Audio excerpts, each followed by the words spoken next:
Aling Marites, paano mo nabili ang Ferrari na yan? Pokpok ang anak ko, syempre. Hoy, i-check mo ang account ng asawa mo. Panay ang message sa akin. Sabi single daw siya at patay ka na. Itigil ang Jera! Yung sinampay ko, nadumihan na, mga shit kayo!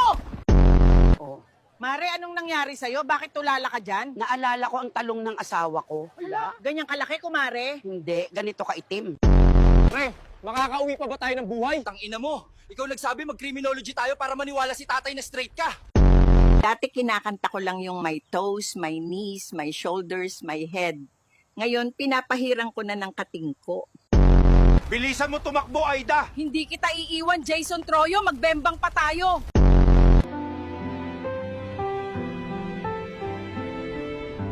Bakit ang pangit mo?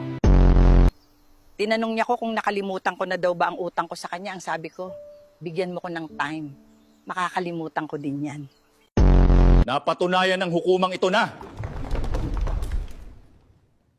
isa kang putang ina.